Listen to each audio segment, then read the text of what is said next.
बहनों और भाइयों, आप सभी को मेरा नमस्कार। आप सब जानते हैं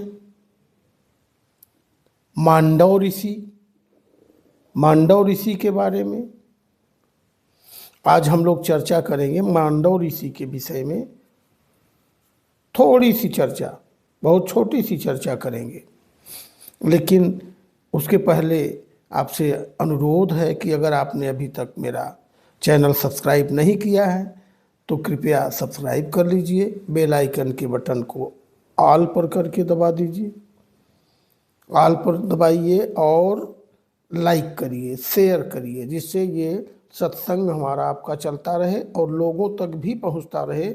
लोग इसी बहाने इस कलिकाल बिहाल भये मनुजा नहीं चिन्हत है अनुजा तनुजा, तो इस कलिकाल में कम से कम इसी बहाने कुछ सत्संग होता रहे।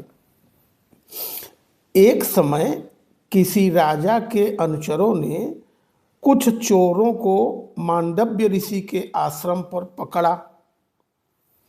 उन्होंने समझा कि ऋषि भी चोरी में शामिल होंगे। मांडव्य ऋषि अपनी कुटी से कहीं गए थे या लौट रहे थे, रास्ते में चोर मिल गए, लेकिन सैनिक इनको पकड़ ले आए। अतः उनके साथ, उन चोरों के साथ वे भी पकड़ लिए गए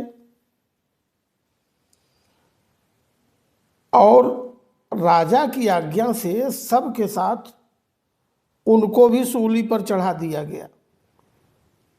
सैनिकों ने समझा ये चोर है, ये भी चोर है, साधु के वेश में है, उनको भी सूली पर चढ़ा दिया गया। राजा को यह पता लगते ही कि ये महात्मा है, ऋषि को सूली से उतरवा दिया। जब तक पता लगा तब तक तो देर हो चुकी थी, और हाथ जोड़कर उनसे अपना अपराध क्षमा कराया। मांडव्य जी ने यमराज के पास जाकर पूछा। मांडव्य जी तो बच गए, लेकिन मांडव्य जी जो सजा पाए, उस सजा से उन्हें समझ में नहीं आया कि ये प्रारब्ध का क्या दोष था, पिछले जन्म का दोष था या कब का दोष था जो मुझे ऐसी भयंकर सजा मिली। मांडव्य जी बहुत बड़े ऋषि थे, पहुंच गए यमराज के पास। यमराज के पास जाकर पूछे वो, मुझे किस पाप के फलस्वरूप यह दंड मिला? यमराज जी ने बताया कि आपने अपने लड़कपन में एक टिड्डी को कुश की नोक से छेद दिया था। बच्चे लड़कपन में टिड्डी पकड़ते हैं और टिड्डी पकड़ के उससे खेलते हैं, पंख उखाड़ लेते हैं, उसके पूंछ में रस्सी बांध देते हैं, उड़ाते हैं। इसलिए ऐसा हुआ, आपने उसमें सुराख कर दिया था, कुश की नोक से उसके पूंछ में सुराख कर दिया था, इसलिए ऐसा हुआ।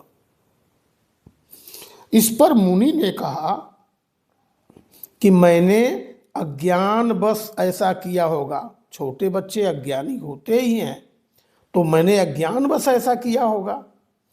उस छोटे से अपराध के लिए तुमने मुझे बड़ा कठोर दंड दिया। सूली पर बैठाना मतलब व्यक्ति को भाले पर उठा के पालथी जैसा मार के उस पर बैठा देना। इस अपराध का इतना बड़ा सजा दिया, इतनी बड़ी सजा कि मैंने अज्ञान में किया और तुमने मुझे बहुत कठोर सजा दिया है, इसलिए मैं तुम्हें शाप देता हूं। मांडव्य ऋषि क्रोधित हो गए। उन्होंने कहा, मैं तुम्हें शाप देता हूं, तुम 100 वर्ष तक दास योनि में रहोगे। 100 वर्ष तक दास योनि में रहोगे। मांडव्य जी के इस शाप से ही यमराज ने विदुर के रूप में अवतार लिया था। तो विदुर जी तो साक्षात धर्मराज थे, वही विदुर जी उनके शाप से, धर्मराज जी, यमराज जी उनके मांडव ऋषि के शाप से विदुर जी के रूप में पैदा हुए, जो दासी पुत्र कहलाए, जो दासी पुत्र थे।